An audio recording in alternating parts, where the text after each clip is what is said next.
Hello, everyone, and welcome to another edition of Ranking Spankings, our series where we tier list the living crap out of a band's discography to find out which are the best, which are the worst, and which ones are just in the middle. My name is Tom, and I am one of your usual hosts here, and I am joined by first-time ranker, but certified ranker nonetheless, Bill Wheeland. How you doing, Bill? I'm doing very well, friend. I rank as high as anyone in Heaven's Fence. That's a good So, reference, as is my mask, and that is just to let you know we are ranking the albums of the band Coheed and Cambria. If you're wondering why I'm wearing this ridiculous mask, this is one of the characters from like the backstory of their music, so it just felt pretty fitting. But I'm going to take it off now because there is no nose hole in this mask, and Jesus Christ, it's not comfortable. That is pretty cool collectible though. you got funky hairdo now. Oh, dude, my hair was looking bad already, but now it's even worse. But yeah, we'll be looking at the tier list. We'll be tier listing the discography of Coheed and Cambria. It's this mask, man. It's cut off all my circulation to my brain. Yeah, give you 5 minutes. I'm good. But we are both fans of Coheed and Cambria. I would class them as one of my favorite bands. And the reason I brought Bill along for this is that I know they are one of your favorite bands as well. Oh yeah, for sure. We've seen two Neverender tours, and we've seen them at least 3 other times. Beyond that, yeah, it must be about that. Yeah, I mean, I think the first time we saw them was the In Keeping Secrets Neverender tour, which was 2015. And oh my god, there's a big old red mark on my forehead from this mark. And yeah, we up until like lockdown and everything, we really seen them every year since. So I would say they're one of those bands that I would class maybe as my favorite, or if not my favorite, definitely in the top 2 or 3. But Bill, what was your sort of introduction to Coheed? How did you first get into the band, discover the band? Yeah, well, it's something like in secondary school, my friends were big into the first Good Apollo album, and I listened to that. I listened to the second one a bit, and I never really got into it. Not sure exactly why, because it was along the same lines of a lot of other stuff I liked. Then when you pointed out that they were going to be headlining Heavy Fest with the In Keeping Secrets Neverender, I started listening to that album, and I was just like, "Holy heck! How did I not get into this before?" It's really weird because I kind of went down a similar route, because I, like, a lot of teenagers of our generation would just like stick on Kerrang or Scuzz TV, one of the music channels, and just sort of just watch whatever was on. And I remember distinctly the first Coheed song I listened to was "The Running Free," and I remember it not resonating with me in the slightest. I remember thinking that Claudio Sanchez's voice was it was a very acquired taste, and it just didn't gel with me and my taste to start with. But over time, I'd just end up hearing other bits, like Welcome Home is one that I think a lot of people gravitate to first, and then through reading music magazines like Metal Hammer and Kerrang and everything, you start to get these little insights into the story, and I just became absolutely fascinated with the world of the Amory Wars, which if you don't know is like the science fiction space opera that ties all of their albums bar one, which we'll get into together. And it's a story that's already been made into graphic novels. I am sure it is destined for the big screen at some point, but yeah, it does add a whole extra level of their music that really sort of helped me to dive in. And since then, I sort of became obsessed. And every album since, I've been waited for very, very excitedly. And I'm looking forward to talking about it today. Yeah, I love concept albums, and I love space opera. It's like my favorite genre of sci-fi. So yeah, it's just perfect for me. That is a winner and a half. So yeah, I think the only thing left to do is to get started with some albums. So we're going to run through these in chronological order, and one more caveat before we start is for anyone who is a diehard Coheed fan like us, do not berate us and do not kill us if one of your favorite albums ends in one of the lower tiers. We are ranking these in the context of Coheed albums in general. If it was music as a whole, these would all be an S or A tier, like absolutely hands down. So just to give you a rundown of our rating, we've got very good, which is our patented S tier top ranking, then A, B, and C, and then D tier we've lovingly put as Doheed, as in the Homer's annoyed grunt. So yeah, even if it's in D, they can still have a laugh. But we start in, I believe, 2002 with their first album, the second stage Turbine Blade. This is an album which, to use the word sort of proto Coheed, I think is maybe doing it a disservice, but it's definitely a lot rawer than their sound would become.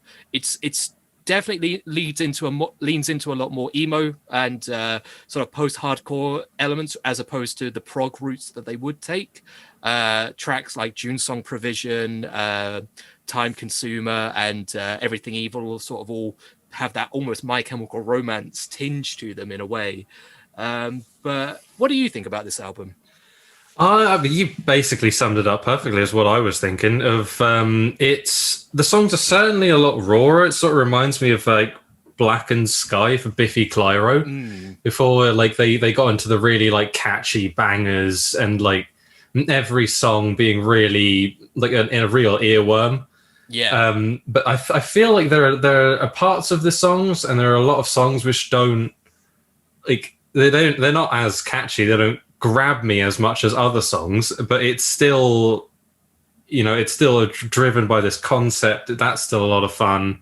It's still got some like real emo bangers in there. So like I had this in B tier, but I could maybe put it in C tier, but I feel like I've got a big like soft spot for pop punk and emo and stuff like that, and it's really raw. It's got the post-hardcore stuff. I really like bands like Glassjaw and bands like that, where it feeds into a lot of the same kind of things. And yeah, I feel like B tier is a decent place to start off with this one. God, do you remember the time we saw Coheed with Glassjaw supporting? Yep.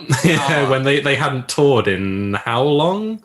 Years. Yeah, at least still haven't released an album since 2003 or something. Oh no, they have actually released an album in the nice 5 or 6 years or so. I cannot remember the name of it for my life. I think it might be something like no, I'm thinking of the single. I will put I'll put a picture up on the screen now, so if you want to check it out. But you don't really have much to convince me about, because this is another album that I really, really dig. Again, the sort of the pop punk, angsty vibes are something that I gravitate to quite a lot as well. I think that some of the tracks are almost radio pop, well, not radio pop, but radio pop rock in how catchy they are, but they always have that that sort of either nerdy or sinister vibe behind them. Like some of the lyrics in like Everything Evil, like Document Chronicles, some of the darkest storylines of like family murder and mind washing, and it's insane, some of the plots that go into these seemingly innocent bouncy tracks.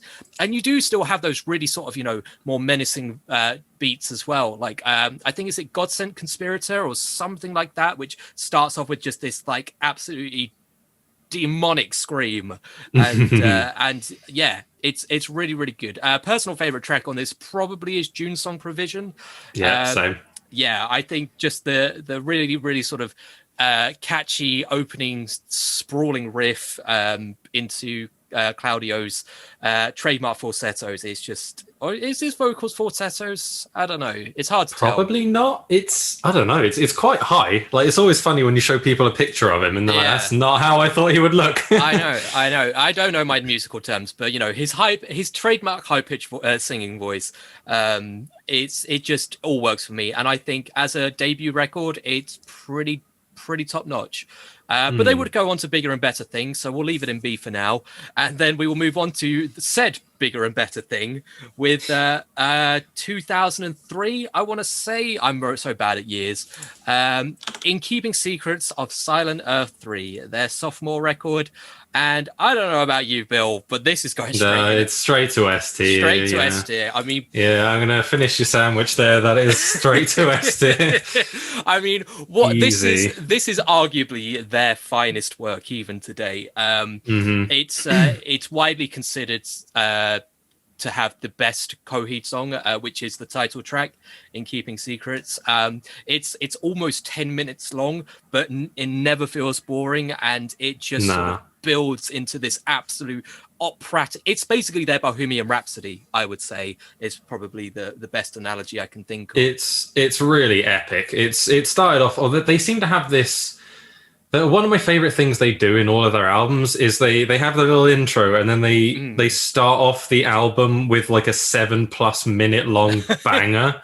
And they do this in like 3 or 4 albums, and it's one of my favorite things. Like In Keeping Secrets is an incredible live track as well. Oh yeah. Like it's especially when it gets to like all the crowd can join in on so many different bits. There's a Man Your Own Jackhammer, everyone's screaming that back at the band. It's atmospheric, it's epic, it's huge, it's great. It's so good. The way I listen to it with sort of, the plot in mind is it's almost like the title crawl in a Star Wars movie. It's just sort of, this just massive boom into what's going on and everything.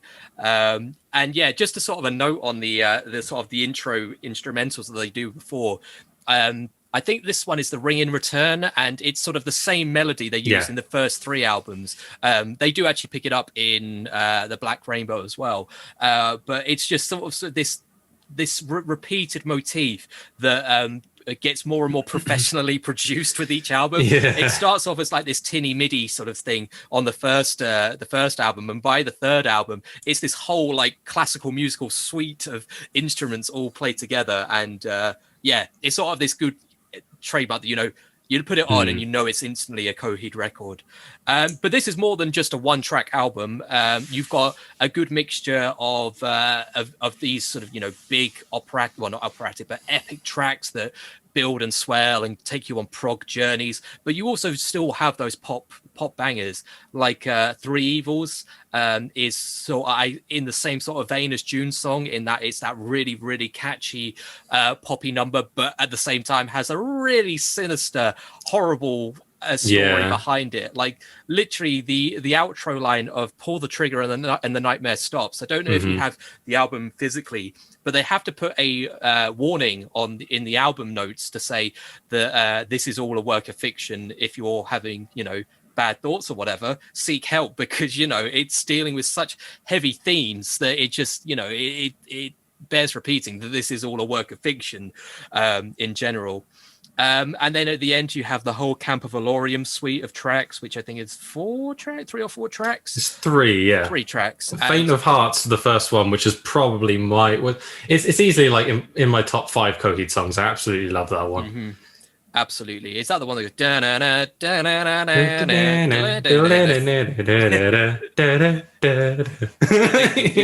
Oh, that is so fun to play on guitar. It's difficult as well. It's harder than it looks. I mean, that's most Coheed songs. And he plays it while singing as well, and that seems mental to me. It's inhuman. It is inhuman. Like, going back to Turbine Blade quickly, the opening riff to Everything Evil is one of the hardest things I've tried to learn on guitar, and I still can't get it as fast as he does it. And he's singing over the top of it. It's insane. But back to In Keeping Secrets. Another track on this album which I just cannot get enough of is The Crowing. I sort of flitter between that and In Keeping Secrets as my favorite Coheed song, just because it is sort of that. It's the moment, again, sort of without really sort of diving too much into the story, because we just do not have enough time. I think it's sort of the main character, who is also called Claudio, fully embracing his powers, and it just sort of starts off slow as it's sort of building up, and then by the end it is just insane. And it also ends with another like gut-wrenching screech. Yeah, exactly. It just even that apparently has reference to the stories. The gut wrenching shriek is a reference to some sort of creature or beast in the story turning up. So it is opera. It is opera. Yeah, But yeah, it starts off epic. It goes up and down in mood. It's got some. It's so varied, and you can listen to. It's one of the biggest treats about any Coheed albums. You can listen to individual tracks, and they all stand out on their own. But then you can listen to the whole thing, and it's this up and down, incredible, epic journey. It goes from battles to Claudio, the character, finding himself and meeting these important characters and all of their stories. It goes from prog rock to pop punk, and it's just got everything for everyone. Like, even if you're not much of a pop punk fan, I feel like you can like this album if you're into your prog and just anything that's a bit more sort of, I don't know, it's got a bit more about concept. 100%. And I mean, we've gushed over this album, and we still haven't mentioned two absolute fan favorites in A Favor House Atlantic and Blood Red Summer, which are often cited as two of their most popular songs. And we've managed to talk for probably about 10 minutes about this album, and we've not mentioned them at all, which goes to show. Also great live, and in a completely different way. It's just that's it. I mean, you don't have Spotify, do you? You use I use a different service. Yeah, because I know that on their Spotify page they have two artist playlists, and one of them is like pop heed and prog heed, and nice. and like they that's what they do. They sort of split out their tracks which are more sort of prog based and which ones are more sort of pop based. And this album definitely balances both in a way which, I mean, I don't know any other album by any other artist that manages to do it quite as well as this album.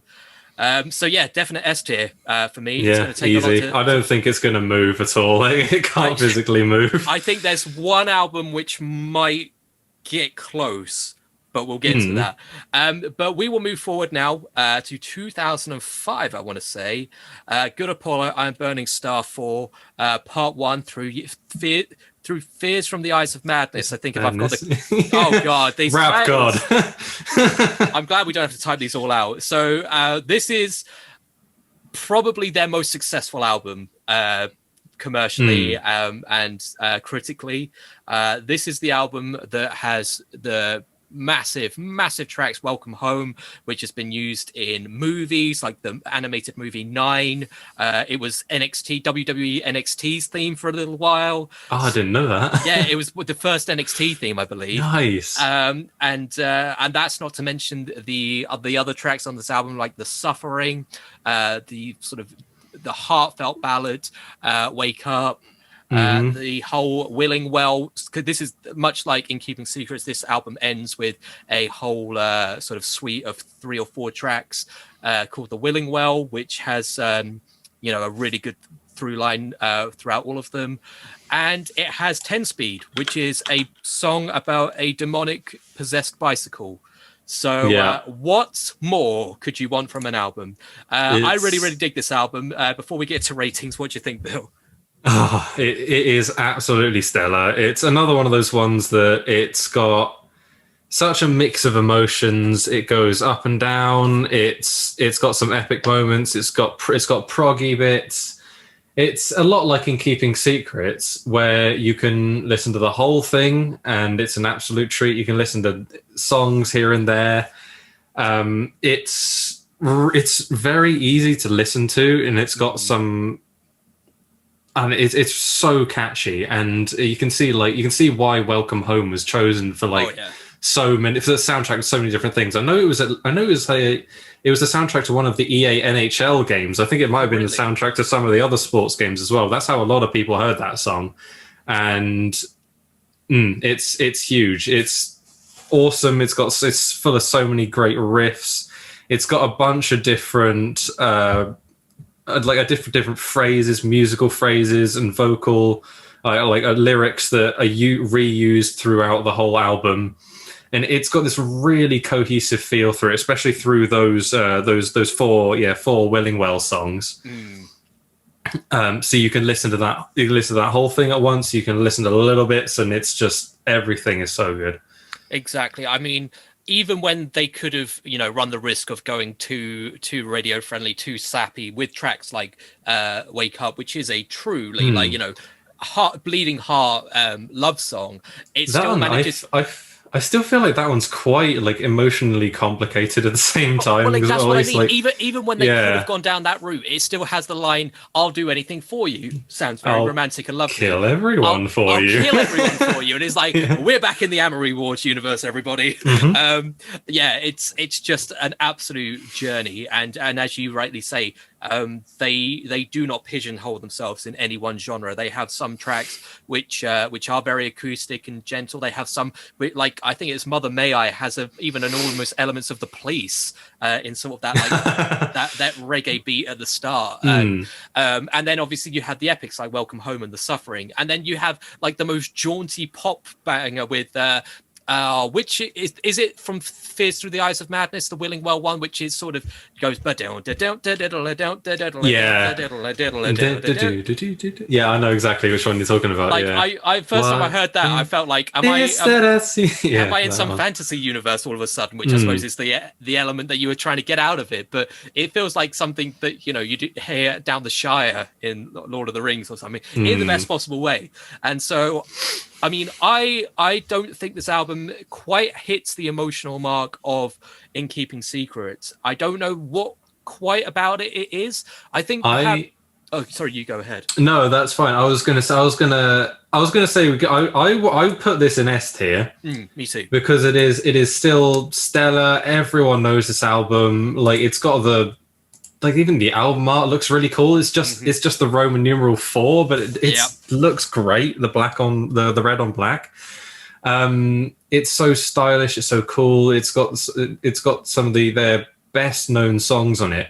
One of my personal issues is it's a little bit harder, because I think they were going to sort this out at some point. It's a little bit harder to follow the story and to know. I know the general thing, and it's this weird like meta tale about an artist going into his own work and seeing how he physically affects the world, and how his relationship reflects on the world of the Amory Wars, which is mental. It's got a bit where he thinks his bicycle's talking to him, telling him to kill off a character. That's how like that's like peak Coheed in terms of like strange story, probably. Yeah, I mean, but because they don't have a comic book like In Keeping Secrets, it's a bit harder to follow what exactly is going on.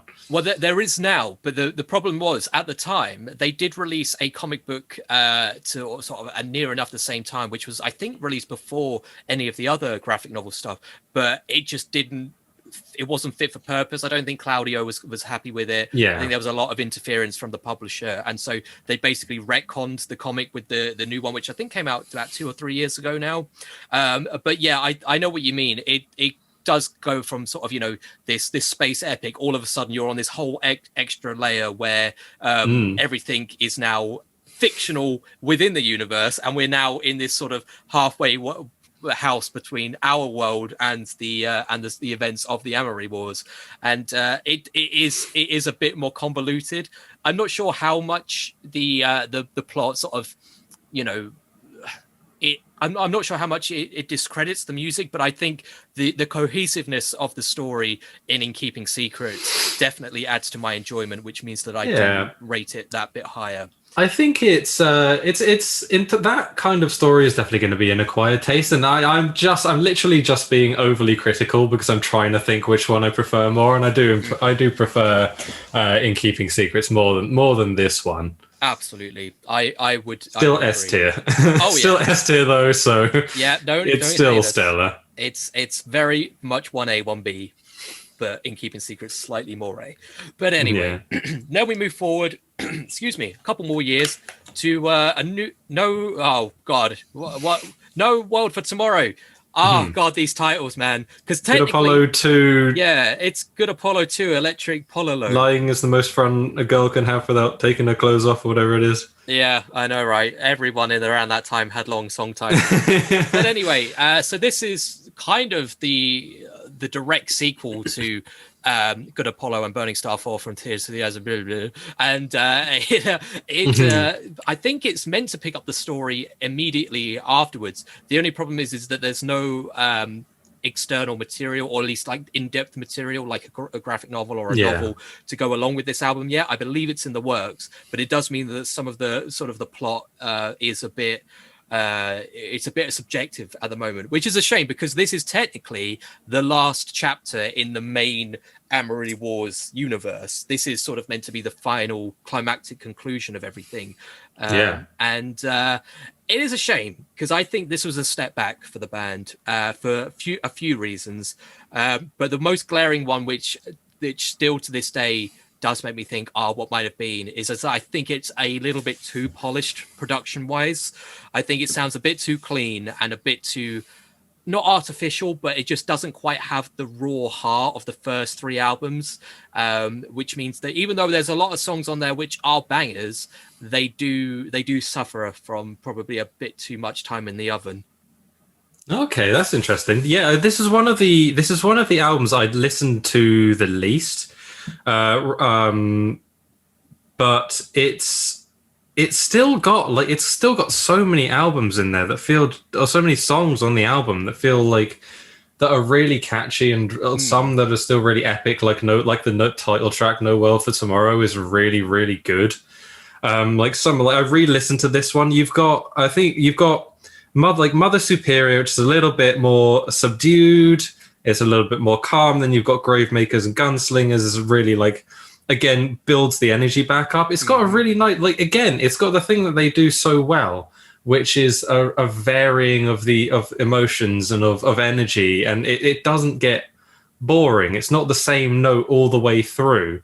It's supposed to be this big epic conclusion to essentially Claudio's story, correct? Yeah. In that universe, before we pick up again later. But it's again that the story in that is even less clear than the previous album. And I think so it's harder to figure out what's supposed to be going on there, even though the songs are still fantastic. Which is a shame in a way, because I feel like this is the album that most relies on there being a plot to get the full enjoyment out of it. Because I know that the sort of from the Fall of House Atlantic onwards, which is sort of the last sort of section of the album, there is a lot of references, and there's a lot of sort of not filler tracks, but there's tracks that are more sort of there as to sort of articulate what's going on in the world rather than a standalone single. Like I'm thinking like On the Brink, The Fall of House Atlantic itself. And I think that the fact that we don't have that plot, I feel like if we review this album in sort of 2 to 3 years time, when we do have sort of the written plot and we know exactly what's happening, I feel like I would rate this a lot higher. But I think that definitely drags it down a bit for me. I do think there is a couple of moments in this album where they will do much more in future, but I think this is the first time where they sort of started to veer more down the dad rock route with a couple of the tracks as well. They will hit that hard in a few albums time, but yeah, it just didn't resonate as much for me. I would say this is probably the weakest Coheed album so far that we've ranked. So far, perhaps. I got into this one, I think, more than the second stage Turbine Blade after a few listens. It feels a bit more listenable than that album. But this is around A or B tier for me. Would you concede? I wouldn't put it below B. Would you concede B tier but below Turbine Blade? I'd be fine with that. Okay. Well, we can always move them around in future. There's nothing set in stone. This has got that album has so many tracks. I'm listening to it and just thinking this is an absolute bop. This is so good. Like when I know, and I get what you mean. Like maybe the sort of the polished, maybe a bit too poppy, maybe on tracks like Feathers. But that song's still really catchy and really fun. That plus like Running Free after because that's the first Coheed song I heard, and I wasn't too into it. And then on further listens, it's funky, and then it goes more into the sort of the pop punky kind of style. And yeah, I really, really like that. I really like the album overall. So it's probably the weakest one so far, like you said, but it's still very, very good as Coheed albums go. Absolutely. I mean, as I say, I love this album. I've just got to be critical in the context of Coheed albums. And speaking of being critical of Coheed albums, we move on to The Year of the Black Rainbow, which this is an Yeah. album that when I first listened to it, because this is probably the most recent album. When I first sort of started to sort of like, really sort of prick my ears up to Coheed, this is probably their latest album. I could not get into this album for the longest time. Even after I was really into Coheed, this album just did not do anything for me. With that being said, I am coming around to it in the past few years. I think that it definitely has its faults. I think where maybe No World for Tomorrow had a bit of overproduction, this suffers from so much overproduction, I think there's a lot of tracks which just do fall flat as well. There's a lot of filler in this album, but when it's good, oh boy, it's really good. That's almost exactly my summary of the album. It's got there, especially like at the start of the album. I feel like it starts off a little bit one note and a little weak. Then you get into like Here We Are, Juggernaut, and Far, which are great, and it's got some really good moments in it. But I completely understand what you mean by overproduction. Sometimes things feel a bit loud and maybe a bit muddy. It's not got as many. It doesn't feel like one of those ones that is excellent start to finish. You feel like you've gone on this really cool journey. But when it hits, it really hits hard. It's still very good. Like Far is one of my favorite Coheed tracks. I mean, World of Lines, the urgency in that track is just infectious. And that's another one that we've been lucky enough to see live. The one bit of the album, which not even a song, just a section of a song that I will often just skip to just to hear the bit. It's the bit of about 2/3 of the way through The Broken, where we get that refrain from the first 3 albums again. Oh yeah.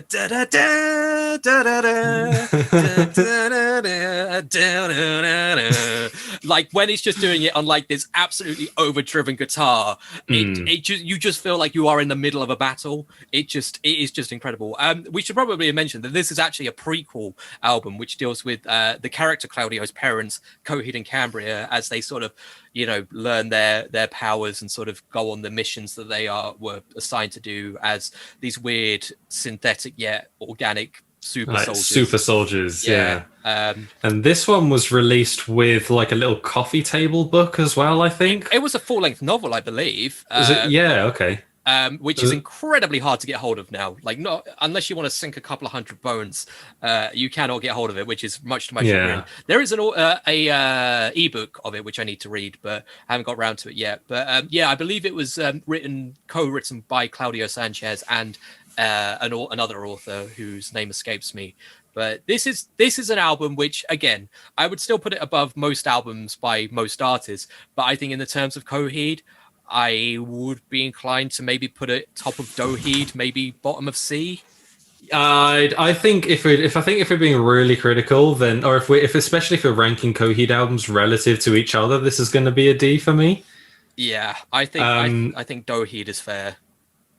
But yeah, it's got a really it's a cool concept for the story. Everyone loves a prequel. Like, it's really fun to see where these characters came from. Like Coheed and Cambria don't get touched on a heck of a lot in the overall story relative to Claudio and his story.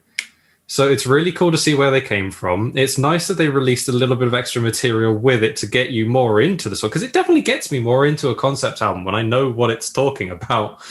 100%. So that's really cool. It's got some absolute bangers, like you said. World of Lines, Far, Here We Are, Juggernaut, really, really good. Really cool music video for Here We Are, Juggernaut too. But yeah, it's not quite as good as the other ones. It's still well worth a listen, though. Overall, I think. Absolutely, yeah. I would say every album on this list is definitely worth a listen. It's just this one. If you're new to Coheed, do not start with this one, because I think you need to listen to the classics, and this is much more of a deep cut that is more appreciated by I sound really pretentious, but more appreciated by the hardcore fans. But The anyway, first thing I thought about, I was listening to this on my break at work and thinking, this is almost like, well, this is too far, but it's almost like their supercharger. You know, like they tried something a bit different and it didn't quite work out. yeah, I mean, you're not far wrong. It's not as badly received as Supercharger from Machine Head, but I love Supercharger. I love Supercharger. new metal.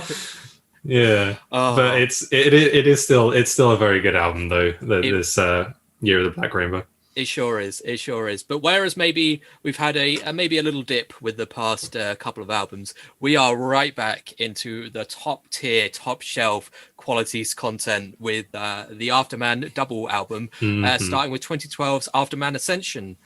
So if the Year of the Black Rainbow was a prequel, this is a prequel, because this deals with these two albums are almost a self-contained story within the wider universe of the character whom the universe in general is, or the war in general is named after, Cyrus Amory, who basically discovers the plot of the story in these two albums is essentially him discovering how effectively the universe they're living in works. And how the spirits of the dead essentially keep the living world running in sort of this symbiotic way. It's another story which blends high science fiction adventure with a very grounded love story, with him leaving his wife at home as he goes on this adventure, and her not sure if he's going to ever come back, and it's phenomenal. I'm not going to say which of the Afterman albums are my favorite right now, but this is one heck of an album. Yeah, I always want to rate these together. I wasn't sure quite how to treat them completely separately or keep them together, but these are just some of my absolute favorites. I've listened to probably the Coheed song I've listened to the most is "Good Night, Fair Lady." Which is a great song. It's absolutely stellar, and this is one where I could tell you the whole story. I could tell you exactly what each song is referring to. And it's just got this really fun idea, and the story that just really carries this one for me is the fact because they released like videos as well of Claudio, and if you go on like the Coheed wiki, there's full write-ups of like what each song means.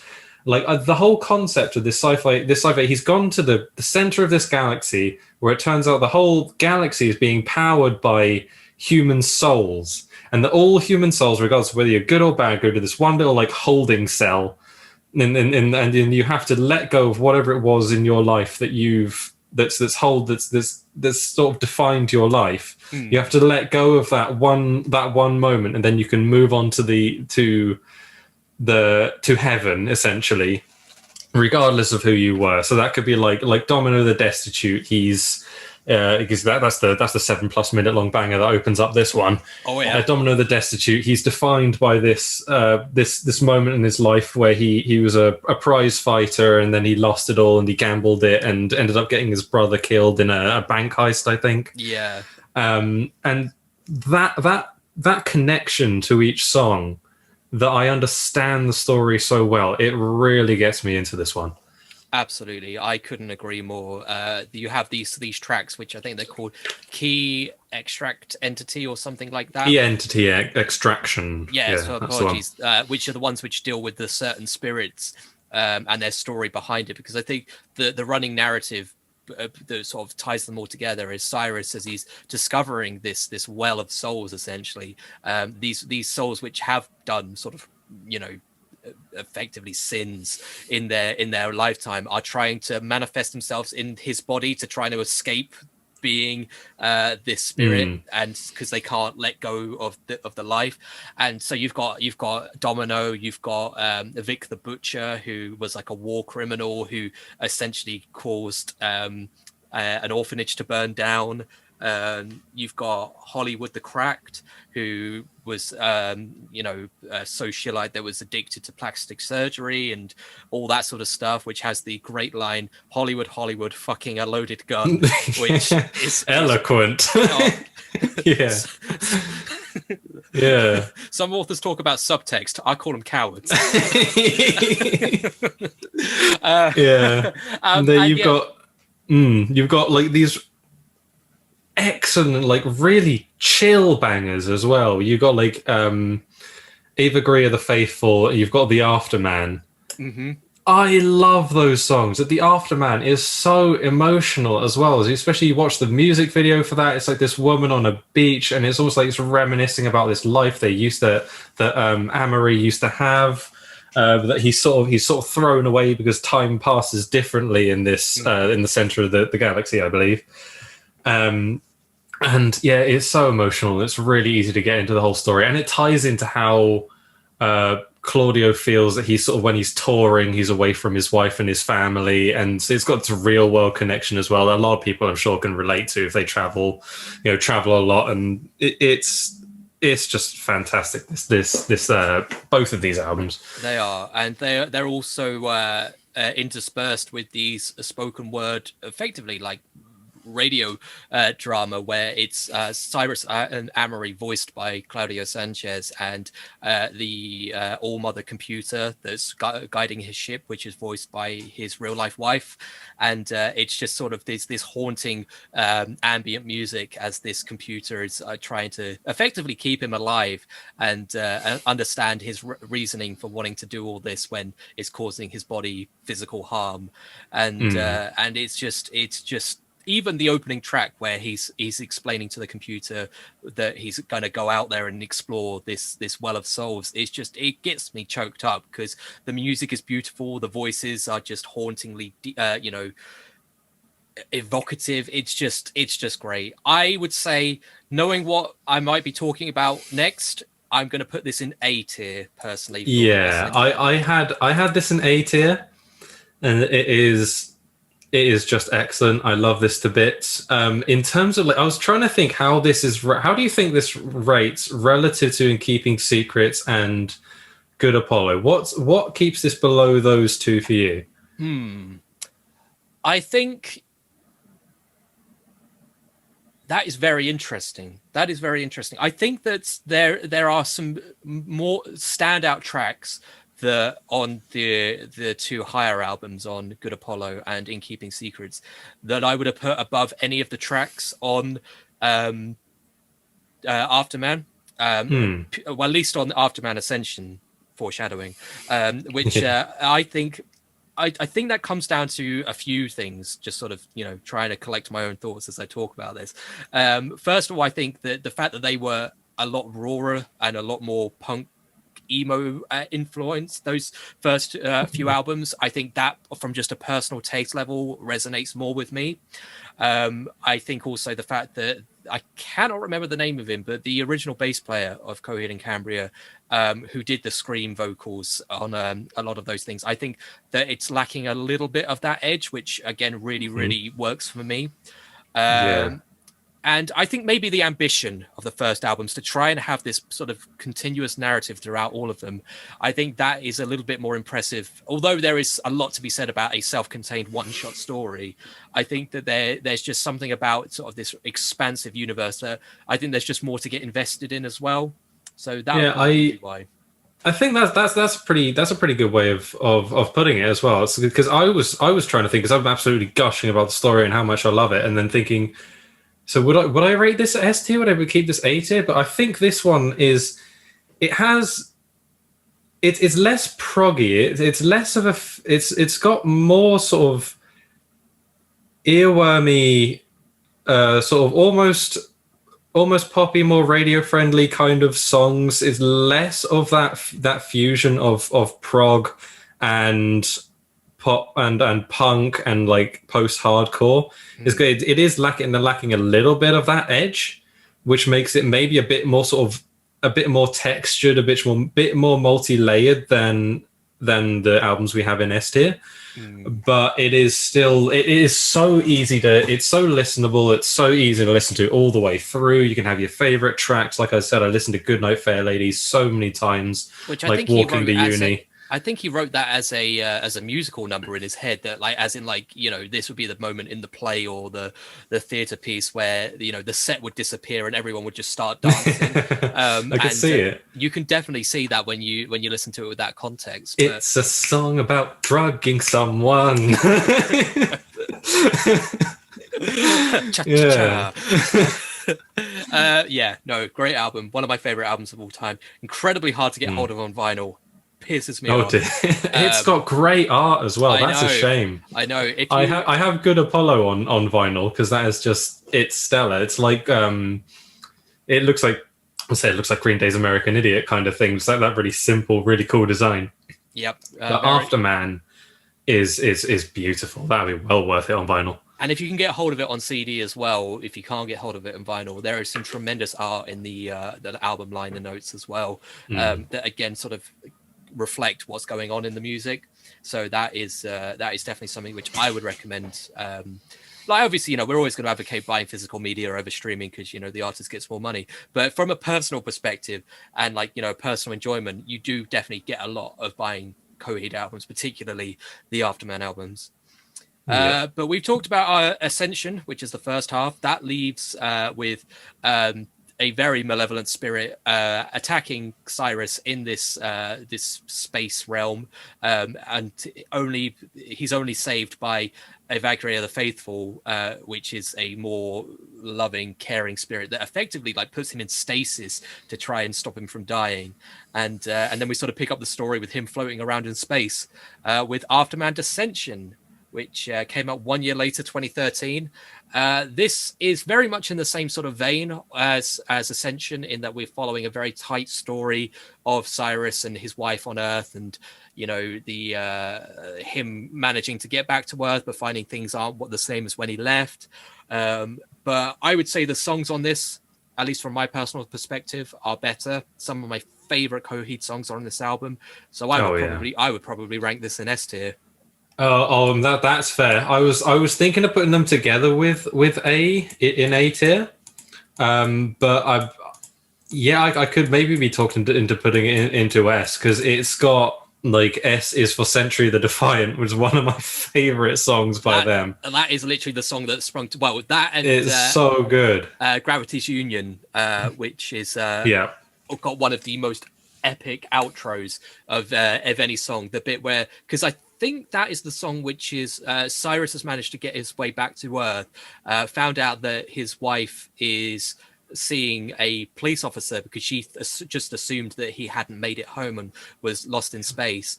And just as they're about to rebuild their life together, she gets blindsided by a car and cannot be saved. She tells him in the car that she's pregnant with this new bloke's child, and he loses Amory loses control or he loses concentration and then crashes it, I believe. That's it. But the outro, where it's just a line, caged, locked in perpetual motion, carving our wounds right open, but you let the wrong one in, just again and again and again, with this absolutely epic soaring riff underneath it. It just gives me goosebumps. Even thinking about it, I'm getting goosebumps. It is such a good song. And then you do have the more sort of ditty-esque upbeat stuff that still has that sinister, macabre beat, like the Number City, which is effectively the operation to try and keep release my heart. Yeah, you honey. It sounds like a musical number, but it's about effectively life-saving operation that doesn't work. Yeah, it's about they found this like all-star like surgeon. He's like this superstar surgeon. Attention, we've got a medical emergency or whatever it is. Yeah, and he's trying to save her, but he says there's no promises or whatever. And then after that, after she does pass away, we then learn that obviously her soul's gone to the center of the galaxy. So then Silas or Cyrus goes there to try and find her because he now knows how the afterlife works. Yeah, and that is effectively it. It's him talking to his computer, and his computer being like, you fought to escape from this place that caused you severe bodily harm and almost compromised your life and everything like that.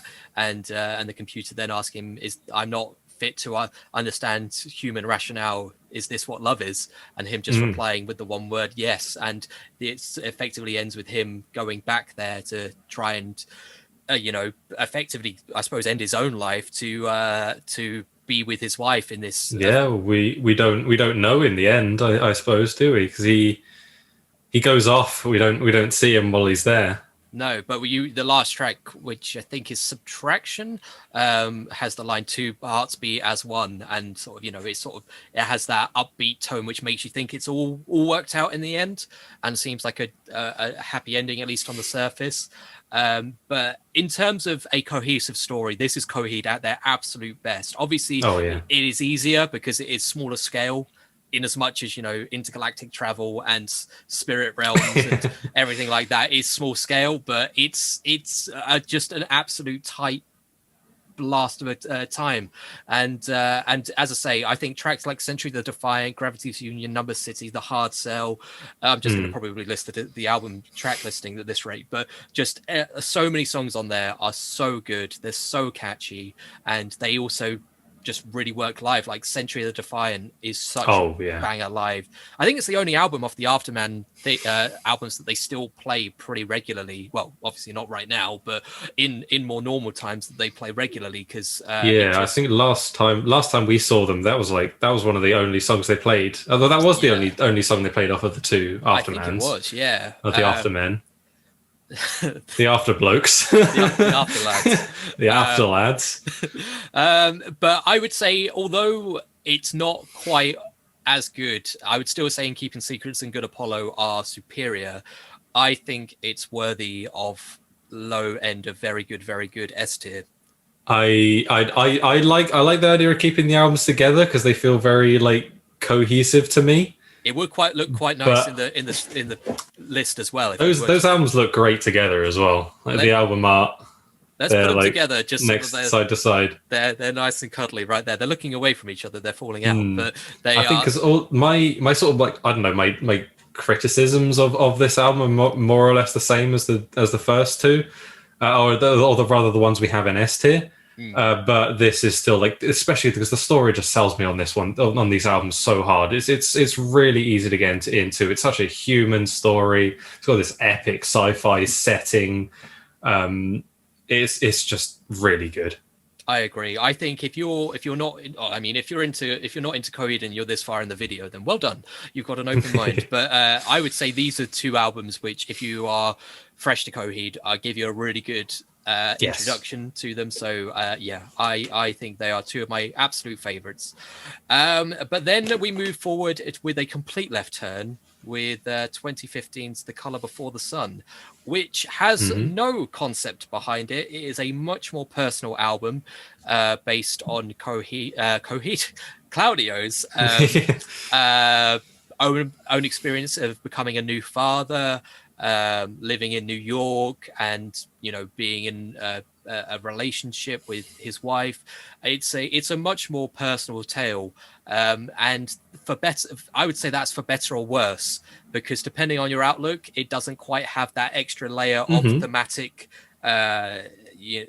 narrative beyond for it to sort of boost it to another level, but it also has probably the tightest emotional hit for a lot of it. What do you think about this album, Bill? Yeah, it definitely feels like you can see where he's coming from with a lot of these tracks. Like Atlas is his song. This is him addressing his son. Yeah, who is him talking directly to his son Atlas. Here to Mars is about relationship troubles, and realizing how much you love this person. It's all really catchy. It's all really well done. I remember when we saw the Afterman In Keeping Secrets, a Heavy Festival, and I think the second last song, because I always close with Welcome Home.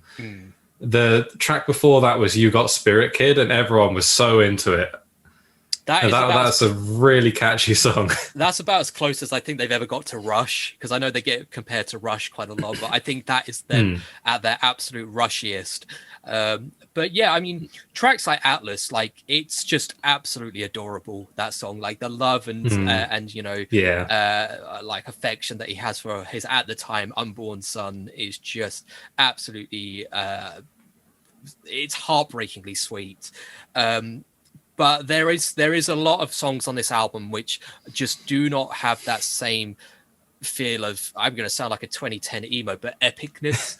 It just doesn't quite have that scale to it. I don't Which have a spork to hold up. I don't. I don't have a spork to hold up. Why Yeah, would you need a you know, spork? the Penguin of Doom. What on earth are you talking Yeah, about? you got to look up the Penguin of Doom copy pasta. Don't worry about it. Carry on. Okay, fair enough. Fair enough. Um, yeah, I think much like Year of the Black Rainbow, when this album is good, it's really, really good. Like Island is really catchy, as you said. You got Spirit Kid. I would say Atlas is probably my favorite song on the album. I do think it sort of tails off a little bit on the second half, which lets it down. And yeah, it's probably an unfair criticism, but I think the lack of concept behind it just means it doesn't appeal as much to me. I feel the same ultimately, especially if we're comparing these albums, you know, to each other and not music in general, like we said. I do really appreciate that they did something a bit different, and it's nice that they felt they could do that and not, you know, they weren't afraid to do it, and so they didn't want to receive too much criticism or whatever. They just went for it and did this really, you know, relatable album. I'm sure for a lot of people, it was like Here to Mars is probably my favorite song off that album. It's just this really heartfelt, you know, appeal to the person you love. It's really, really good. But I think generally the lack of concept lets it down for me a tad. But it's still really easy to listen to. Maybe you're done listening to the Afterman albums. You listen to In Keeping Secrets. You can easily listen to this one. It still keeps things fresh. It's different. It's interesting still. That's it. I would much rather they make an album like this than try to force a concept that wasn't there, like try to make an album that was half baked. Because I think, Claudio is probably as protective of the Amory Wars as anyone, and I don't think he would release an album or a chapter in the story if it didn't live up to what he hoped the album would be, or you know, augment the story. So I think by having an album as sort of like a palate cleanser, where we're out of the universe, it is much more of a diary-esque take on the world and the music. It meant that eventually we could, again, we'll sort of jumping the gun a bit with the next album, we could dive back into that universe with an entirely fresh perspective, which I think really benefited from. But before we get there, we still need to rank The Color Before the Sun. I'm thinking C territory. Yeah, probably. C is for Color Before the Sun, I think. There you go. It was meant to be. Yeah, it's still really, really good. That is the key thing to say. It's still great, heartfelt, lovely. Doesn't quite compare to the other ones, but it's well worth your time. And I think the other thing, which I don't know if this can be really a slight against the album, but I don't know if you've ever seen on the Coheed YouTube channel, there is a rendition of Atlas that Claudio does just in his living room with like a GoPro attached to the headstock of his guitar. Yeah. And just the acoustics and the emotion in his voice, I think that is a superior version to the album version, personally. That sounds about right. And so I think perhaps the fact that I know that there is a better version of my favorite song on the album, off the album, is you know, it affects my overall perception. But that's probably unfair. But I think C is a pretty accurate stab of where I would put that album. And then we wrap up with another album that has a ridiculously long title, 2018's Vaxis, or is it Vaxis Part 1, The Unheavenly Creatures? Have I got that right? Yes, it's I just call it Unheavenly Creatures. But let me just check quick. Vaxis I think you are correct. Vaxis Act 1, The Unheavenly Creatures, released October 5th, 2018. This is a dive back into the world of the Amory Wars. After, I think the perception is at the end of No World for Tomorrow, the universe are kind of like just ends. It's kind of smashed apart, and everyone's trying to scramble to find their own way in the world. Exactly. So there's just, this picks up the story later on where the universe or the galaxy is in disarray, and the organized crimes have privatized the prisons and are being very corrupt, and we pick up the story with a prisoner in one of these detention centers, or prison planets, called Vaxis, who, along with his band of rogues, is known for, I think they're known as sort of like smugglers or something to that degree, just like general sort of anti-heroes, and it's them trying to break out of this prison place. And we are introduced to a whole new set of characters to gel with, and I think for the most part it works really well. Yeah, I believe this one focuses on his parents for a lot of it. Oh, does it? I believe so. They are the two characters on the front of the album are his parents, and it really feels like exactly what you said at the end of your summing up color before the sun. It feels like they came back to the Amory Wars with a fresh perspective. Like it really feels fresh. It's starting with new characters. It's got this fun new concept and a mask that I'm sure they'll redesign for the next album. Don't worry about it. It's really, really good. It starts off with the Dark Sentencer. They're long. How long is this song? Let's have a look. Oh, it's like 7+ minute long banger. Yep. Oh, it's so good as well.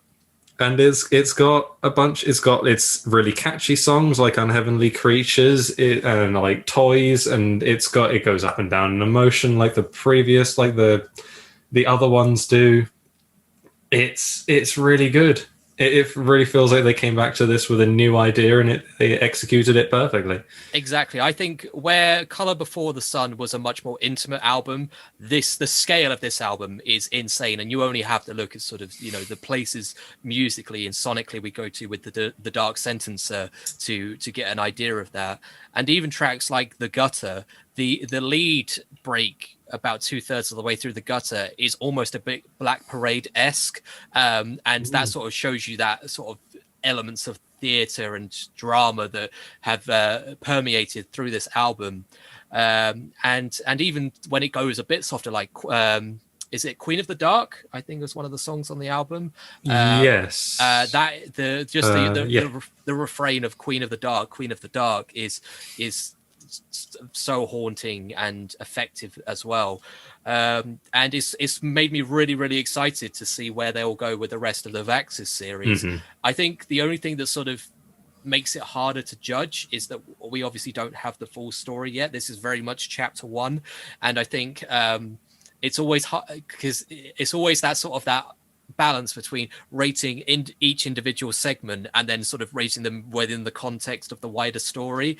And I think it makes it harder to know how good is this going to be now compared to how are we going to view it in, again, like a decade's time when there's perhaps 2 or 3 albums within this arc of the story.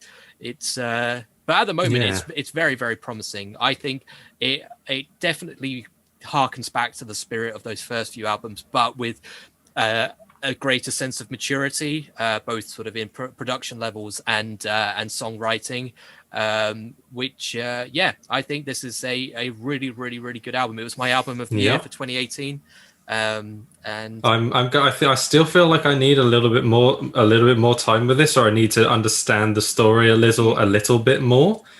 I need to have a little bit more context around these songs, because that's like one of the real treats with Coheed, is that you get to the song isn't just the song on its own, like sonically. It has this story, and it has this extra fluff around it that makes it that much sweeter. So I want to get more into that, and I don't feel like I'm quite there yet. But it's a really promising first chapter of the story for this new character, this new band of characters. Definitely, it makes me want to know more. But I would say, it's tough because again, I put this in B. Yeah, that's what I'm veering to. It's just it's within the context of what's already in B that I'm just unsure about, because I think I prefer Second Stage Turbine Blade. I'm not sure. I think I probably prefer Vaxis a bit more than No World for Tomorrow, but that's just me. I have it at the end of B, because I feel like I know the other two albums a bit more, and I've had a bit more time to get into them. And the second stage Turbine Blade's got that little bit of emo edge that just appeals to younger me, I suppose. And modern day me. And modern day me and me till I'm dead. But it's it's really good. It's still a solid Coheed album. I agree. I'm happy to put it at the bottom of B. Then I think that is a fair compromise. So that is it. As I said, we're not ranking the live albums or any of the early Shibuti EPs they did before they were called Coheed and Cambria, but we have got our first run of the rankings. So let's have a quick read through, and then we'll have a discussion as to whether we want to move anything around. So at the bottom in Doheed, we have Year of the Black Rainbow. C, we have Color Before the Sun. Bottom of B, we have Vaxis Act 1, The Unheavenly Creatures. Then Good Apollo, I'm Burning Star 4, Part 2, No Word for Tomorrow, Jesus Christ. Then top of B, we have the second stage Turbine Blade. A, we have Afterman, Ascension, and Descension, respectively. And at the top in very good, we have Good Apollo, I'm Burning Star 4, Part 1, From Fears Through the Eyes of Madness. A little less 16 candles, a little more. I'm like a lawyer, yada, yada, yada. And at the very top of the moment, we have In Keeping Secrets of Silent Earth 3. Now, personally, I think that's a very fine looking list, but is there anything that you think stands out as something you'd want to move around or doesn't quite seem right? No, I think it looks really good to me. This is how I've probably listened to them in this, in terms of amount, probably this order as well. I think I absolutely love each one of these albums in their own ways. I think probably the style that appeals to me the most is that sort of In Keeping Secrets style. With starting off with Year 7-minute long banger, then going up at these up and down, some pop punk, some post hardcore in there, with like this multi-part prog saga to end off the thing. This really sweet listen from start to finish. That is an excellent style for me. The one they've done in Afterman, and they've done in the most recent album as well in Unheavenly Creatures. So I'm. Maybe they'll do that in the next one. We'll see. Here's hoping. I think this is a band that, because we've done some of these lists in the past, and some of them you can definitely see sort of a reducing, what's the word? Return on investment. So you get like the really good albums at the start, and then they get progressively worse. We were looking at bands like Muse, and to a lesser extent Weezer kind of fit that mold, but Coheed are a band who I think their discography, it has blips, but broadly speaking the quality has persisted throughout over 2 decades now. So it makes me excited for what they've got going on. And it doesn't have that sort of local Weezer fan wishes Pinkerton was more like Pinkerton vibe kind of thing. Oh, I know some people like that. It's one of the greatest things about Coheed and Cambria is I have such a good time at their live shows as well. You don't run into any awkward people who want to just like kick and punch people as soon as Welcome Home comes on. Everyone's just singing along, having a great time. Energy level is huge. Everyone's so into it. They're an absolute treat to see live.